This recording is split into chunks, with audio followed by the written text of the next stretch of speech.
David has managed to keep a lid on things thanks to Joab. Joab was a man you could count on to do the wrong thing.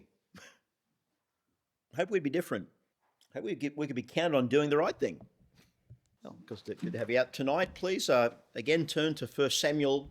This time, if you turn over just a few pages from the reading to chapter 11. Glenn read from chapter 7, which contains what we call the God's promises to David, the Davidic covenant, promising him a king from his loins, a kingdom that would never really end.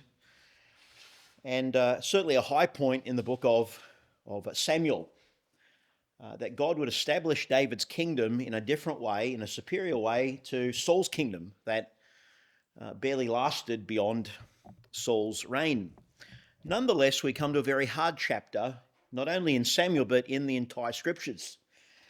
Because in 2 Samuel 11, we have maybe the greatest fall of one of God's best men. Charles Haddon Spurgeon said that God does not allow his children to sin successfully. We can never really get away with it. And this is, of course, the account of David's sin with Bathsheba. As we move through to Samuel 11, we'll find that this chapter is like a country road trip that never ends. Never ends. It just keeps on twisting and turning, and it is agonizingly slow, and it's for a reason. Because chapter 11 doesn't focus so much on David's initial adultery, but really on the extended cover-up. The lengths David went to cover up his scandal. And we're in this chapter this evening because Joab, who is supposed to be the subject of this little series, is right in the middle of the cover-up. That's why we are here in 2 Samuel 11 tonight. I didn't just decide to let's just look at David and Bathsheba anyway, looking at the life of Joab, the commander of the Lord's army. Joab is right in the middle of this. It says much about him as it does about David. Chapter 11 of 2 Samuel has been divided this way. You have David and Bathsheba in verses 2 to 5, David Uriah from 6 to 13, David and Joab 14 to 25, and finally, the last two verses, David and God. There's a person David has to reckon with at the end of this chapter, no matter who he steps over and gets around and overrules. David cannot escape the Lord at the end of 2 Samuel 11. And this chapter certainly is in contrast to chapters 9 and 10, because in those chapters, David is following the Lord and he is showing kindness to Israel and to the Ammonites. David is really living up to all the expectations of a wonderful king after the disappointment of the rule and reign of Saul. After all, this is a man after God's own heart.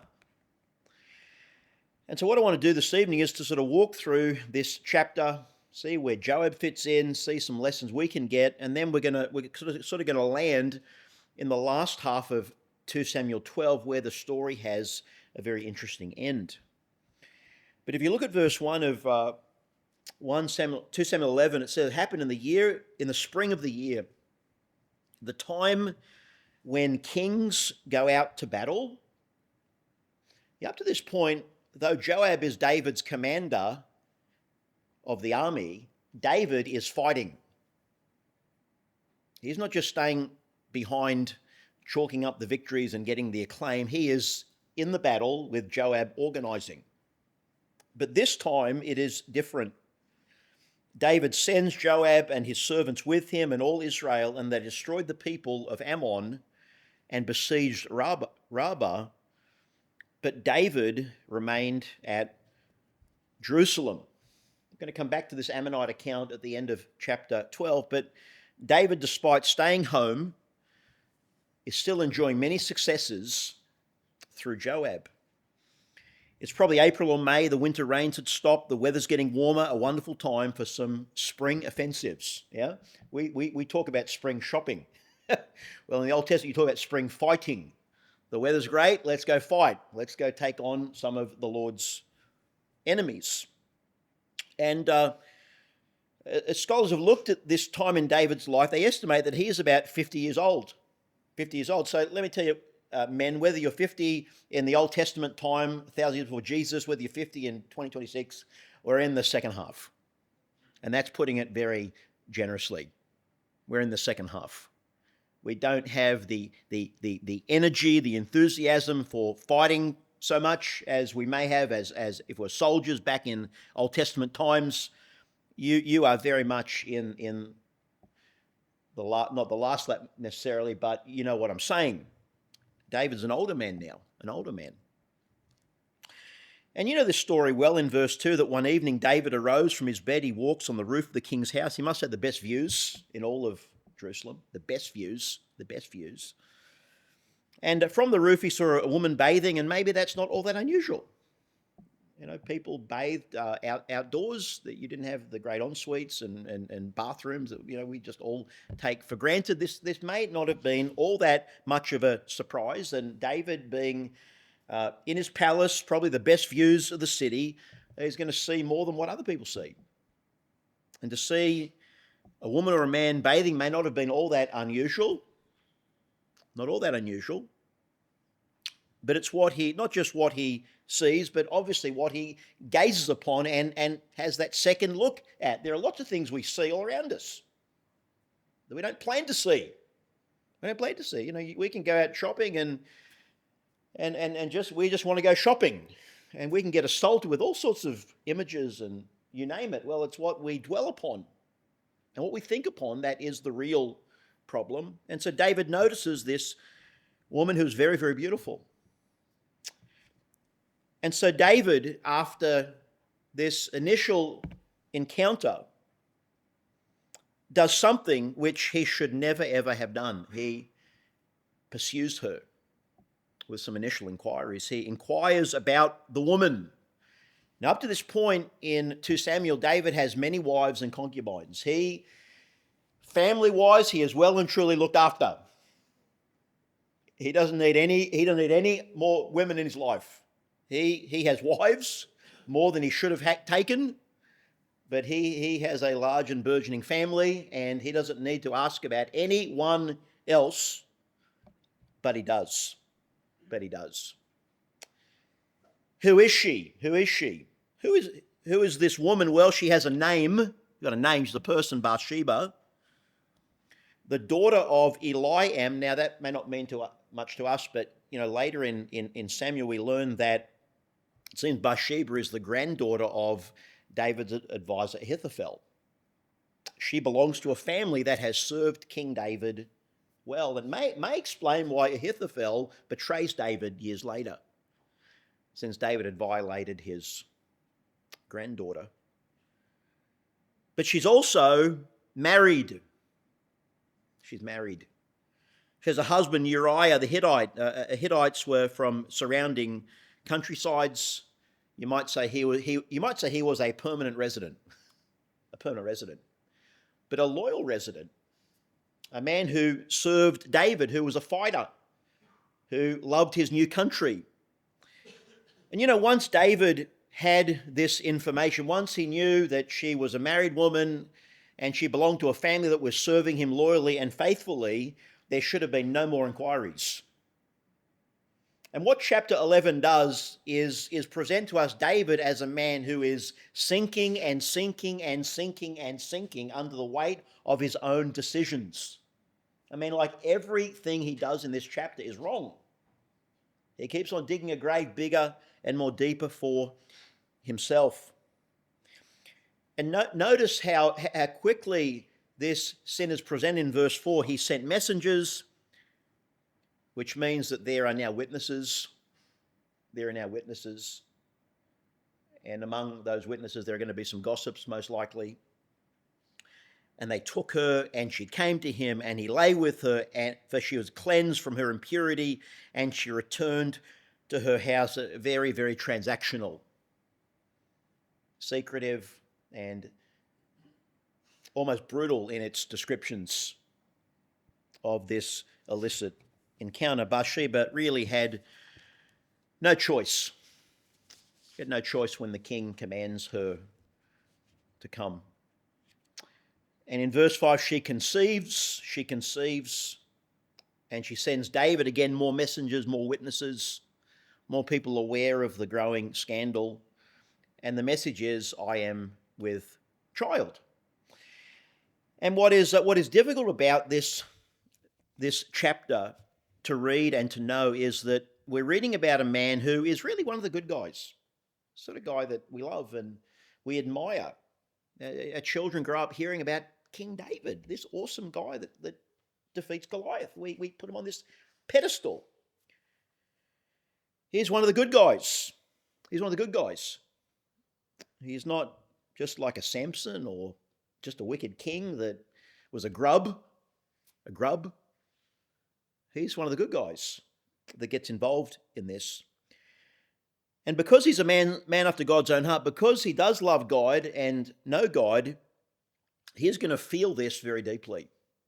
He is going to feel the consequences more than when godless people get themselves into trouble and get their hands burned. It's like spiritual amnesia sets in the heart of the king. What is he doing? What is he thinking? Kent Hughes, in his excellent book on manhood, says that in breaking the 10th commandment, coveting your neighbour's wife, led David to commit the 7th commandment, don't commit adultery. In order to do that, he had to steal his neighbour's wife, thus breaking the 8th commandment. He then committed murder, breaking the 6th commandment. And then he broke the 9th commandment by bearing false witness. This all brought dishonour to David's parents, thus broke the 5th commandment. And in this way, he broke all of the 10 commandments that relate to loving one's neighbour as oneself, commandments 5 through 10. And in doing so, he dishonoured God as well, breaking, in effect, the first 4 commandments. It's like going 10-pin bowling, and every pin is falling eventually. He strikes out through this encounter. What should usually be a very happy occasion for a couple, she's conceived, she's going to have a baby, is disastrous for David. It's a disaster, utterly disastrous. So my question is this. David is in this crisis that he makes. Who does he turn to for help? Who's the first person he thinks of that can help him cover up somehow what he has done? And look at verse 6. Then David sent to our subject of this series. He goes to Joab. Saying, send me Uriah the Hittite. And Joab sent Uriah to David. Now, last time we looked at Joab in 2 Samuel, David laments of Joab because he says in chapter 3, verse 39, he says, I'm weak today, though anointed king. These men, the sons of Zeruiah, are too harsh for me. He says, Joab and his brothers, they are too much. They're too bloodthirsty. They're too violent. They're too deceitful. They've gone behind my back. They're too ruthless. In fact, he says, the Lord shall repay the evildoer according to his wickedness. And so David goes to the very man that he'd condemned in chapter 3. He went to a man who he knew was violent, who would cut corners, who would do whatever he wanted to do. And he knew that Joab would somehow find a solution to the problem of a husband whose wife is pregnant to another man. You know, David up to this point had a certain moral authority over Joab. He had a great authority over Joab. He was a better man than Joab up to this point, better man. Remember, he made Joab attend Abner's funeral, the man that he killed. But now all of that is getting erased. Now he'll count on Joab's ruthlessness to try and cover his sins. Maybe Joab is going to learn after all that, maybe David is more like me than he will admit. I'm not that bad. Or David and I are just as bad as each other. Joab was a man who knew how to be ruthless, and he knew how to hide the bodies when necessary, which many of the king's commanders learned to do. Well, look at verse 7 and 8. Uriah had come to him. David asked how Joab was doing and how the people were doing and how the war prospered. Now, David doesn't care about any of that. Uriah's come back from the battle. While David slept with his wife, Uriah is fighting for his country. One commentator said that Uriah the Hittite is the only true Israelite in this story. He's the only honourable man, and he's not even really a Jew. He's a Hittite. So David is all concerned about what's happening on the battlefield. And David says to Uriah in verse 8, "Go down to your house and wash your feet." So Uriah departed from the king's house, and a gift of food from the king followed him. He wants Uriah to go home and settle in for the evening. He's been away battling. And you know exactly what David is seeking to achieve here. He's trying to muddy the waters so that if Uriah goes home and spends the evening with Bathsheba, then he won't be the obvious father to this child that she is carrying. If only Uriah would go home and be with Bathsheba, this problem goes away. David's in the clear. Problem solved. Problem solved. Nobody is ever going to know except the person at the end of chapter 11 who is the Lord himself. Oh, and Joab.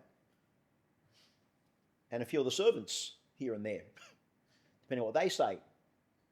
If he just goes home and just is a good husband and loves his wife, problem solved.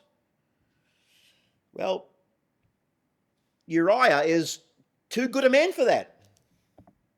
Look at verse 9. He sleeps at the door of the king's house with all the servants of his lord and did not go down to his house. I mean, he sleeps at the king's house with all these witnesses. They can all attest that he never went home. He never went home. This is not working for David. And so when they told David in verse 10, Uriah did not go down to his house, David said to Uriah, "Did you not come from a journey? Why did you not go down to your house? Why aren't you doing this? Expected more." And Uriah, look at his heart in verse 11. "The ark and Israel and Judah are dwelling in tents, and my lord Joab and the servants of my lord are encamped in the open fields. How shall I then go to my house to eat and drink and to lie with my wife? As you live and as your soul lives, I will not do this thing." Uriah is actually a very godly man. He has character. And you know what is happening here? God is giving David an exit. He's giving him an exit. Now David is going to be damaged by the adultery, no doubt. No doubt. But he's not going to have the blood in his hands that he will at the end of this chapter. As much of a mess this is, the Lord is giving David an exit ramp. Uriah is showing David loyalty and solidarity. David, you've got to leave this guy alone. Rethink your plans. Don't pursue this. God is showing David mercy. Mercy. He's giving him time to reconsider. And in verse 12, David says to Uriah, "Wait here today also, and tomorrow I will let you depart." So Uriah remained in Jerusalem that day and the next. And when David called him, he ate and drank before him, and he made him drunk. He gets him intoxicated. Why? So he'll lose all inhibitions. And whatever good intentions he had to be a loyal soldier and to show solidarity to all the soldiers on the battlefield, he's just going to go home and be with Bathsheba for the evening. But look, at evening, he went out to lie on his bed with the servants of his Lord, and he did not go down to the house. It's been said that Uriah drunk is a better man than David was sober. He still isn't going down. Can you not see God's hand in this? As powerful as David is, he's not going to get Uriah to do what he wants him to do, because God has control of this story. And this is where things go very, very dark. Very, very dark in verse 14 and 15. I mean, we'd have to read this to believe it. In the morning it happened that David sent a letter to Joab and sent it by the hand of Uriah. Uriah is carrying this letter. He's carrying the letter.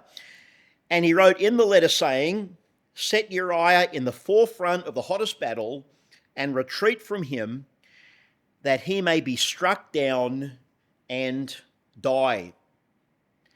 And David's counting on Uriah's uprightness that he doesn't even read the letter. May well have been sealed. Uriah is carrying his death sentence. And we're thinking, King David? Not Saul? Not someone else? No, it is David. So cynical, so appalling. They're going to leave Uriah in the hottest part of the battle and just let him die, just let him get overwhelmed. 5-on-1, 10-on-1, whatever it is. We just retreat and he'll be dead. David will look very, very clean. Well, look at verse 16. And so it was, while Joab besieged the city, that he assigned Uriah to a place where he knew there were valiant men. Joab knows what's going on. He knows what the setup is. Then the men of the city came out and fought with Joab, and some of the people of the servants of David fell, and Uriah the Hittite died also. Mission accomplished. Mission accomplished. David and Joab succeeded, but did they? David got what he wanted. And I tell you, the Lord didn't miraculously spare Uriah. The Lord didn't just sort of step in and save a good man. Uriah dies through King David's plotting. And yet the story doesn't end. It keeps twisting and turning to see the sheer cynicism of David and Joab. They're both as grubby as each other. Look at verse 18. Then Joab sent and told David all the things concerning the war. So he's giving him like a message in code almost. And charged the messengers saying in verse 19, when you're finished telling the matters of the war to the king, if it happens that the king's wrath rises, he says to you, why did you approach so near to the city when you fought? Did you not know that they would shoot from the walls? Though David would be so upset about the loss of life, who struck Abimelech, the son of Jerubbesheth? Was it not a woman who cast a piece of a millstone on him from the wall so that he died in Thebez? Why did you go so near the wall? Then you shall say, when David starts to complain about the loss of life, here's what you tell him. Your servant Uriah the Hittite is dead also. Because that's all David wanted to hear. That's all he wanted to know from the battle. That Uriah was dead.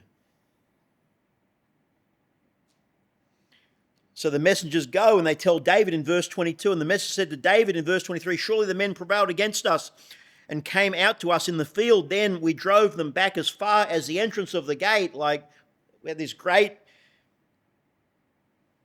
battle. The archers shot from the wall at your servants, and some of the king's servants are dead, and your servant Uriah the Hittite is dead also. But then look at 25. This is what really turns the stomach. David says to the messenger, this is what I want you to tell Joab. Do not let this thing displease you, for the sword devours one as well as the other. Yeah, you've heard that before, isn't it? Well, it's war. Someone dies. Someone's got to die. The sword devours. The sword doesn't discriminate. Could be anyone. No, David made sure Uriah is in the very heat of the battle. He says, strengthen your attack against the city and overthrow it, so encourage him. Finally, David succeeds. Uriah is dead. He'll take Bathsheba, soon to be his wife, and then will begin the cover-up.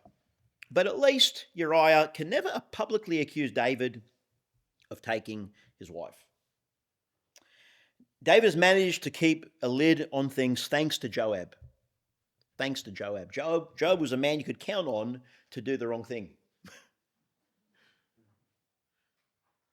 I hope we'd be different. I hope we could be counted on doing the right thing. The right thing. Not count on doing the wrong thing. Well, Bathsheba in verse 26 really, I think, does mourn for her husband. He was a good man on any account. All that we know of him, we like him. We like this man. And when her mourning was over, to continue the semblance of respectability and cover, he then sends and brought her to his house, and she became his wife. And then in time she would bear a son. She'd bear a son. But look at the end of verse 27. But the thing that David had done displeased the Lord. Displeased him.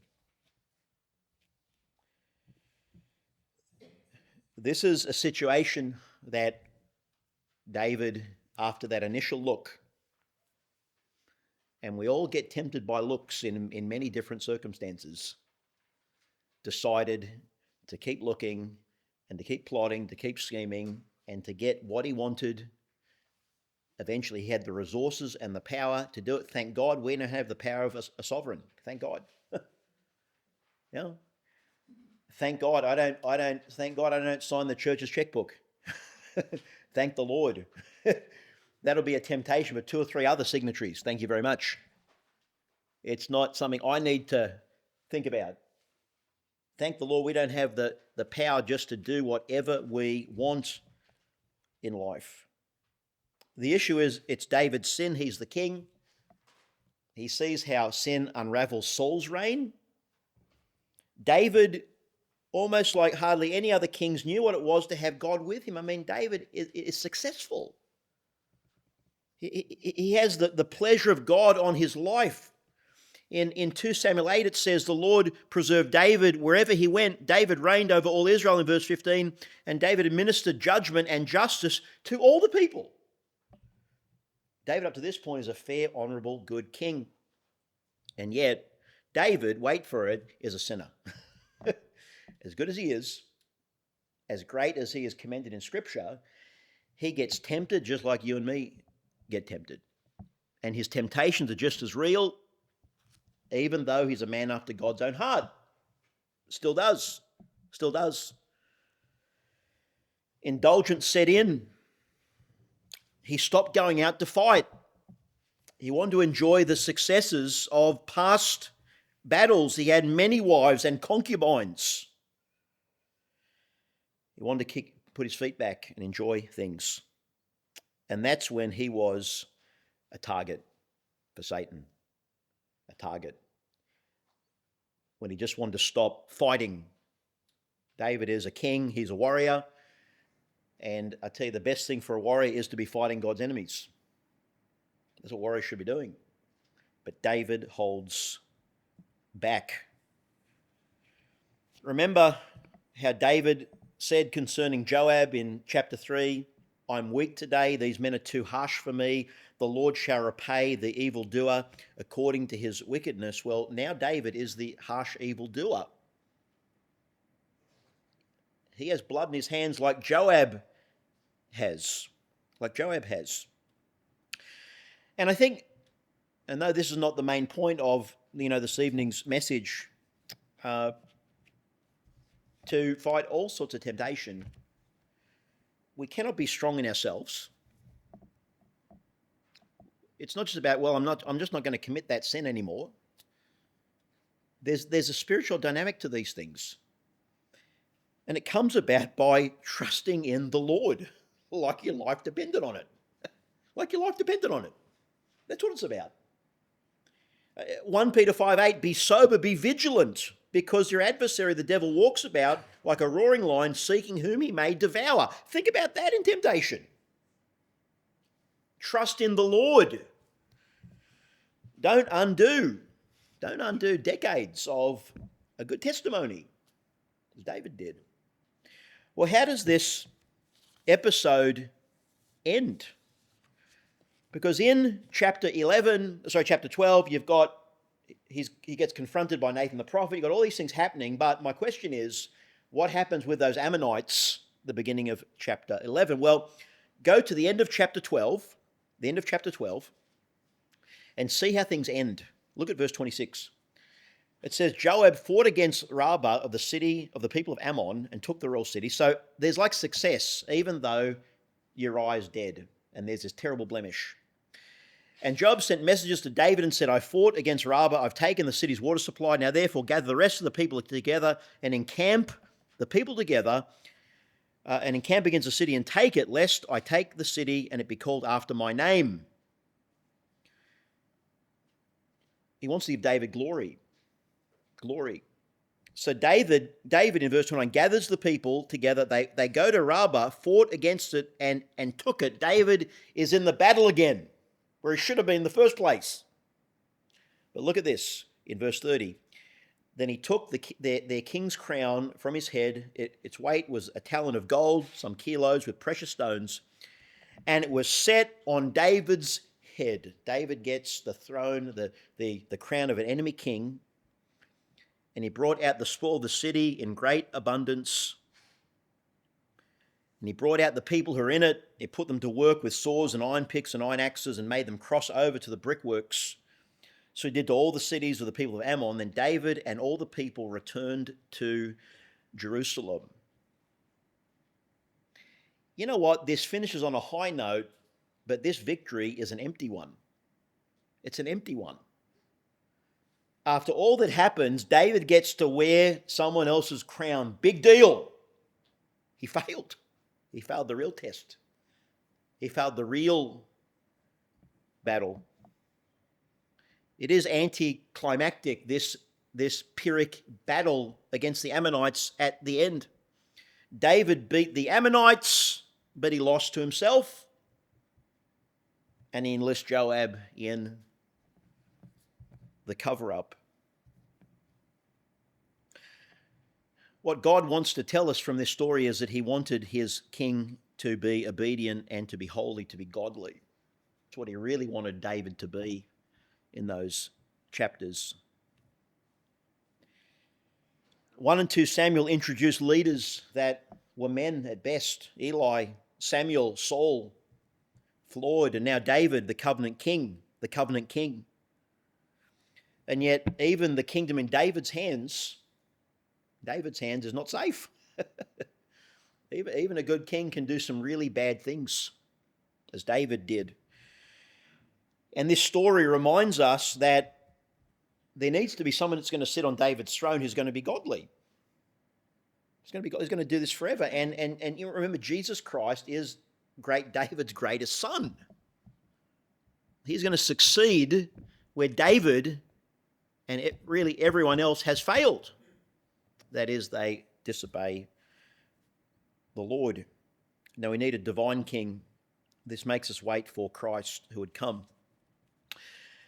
And so what we find through this story is that this is going to bring a rift between David and Joab.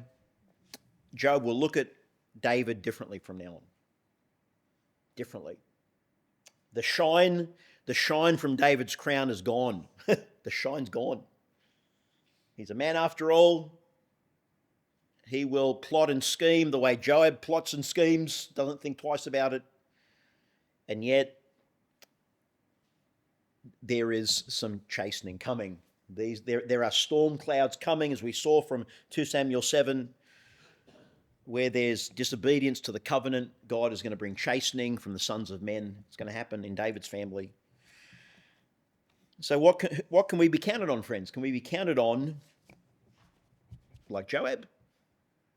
Do the wrong thing? I hope not. I hope we can be counted on doing what pleases the Lord.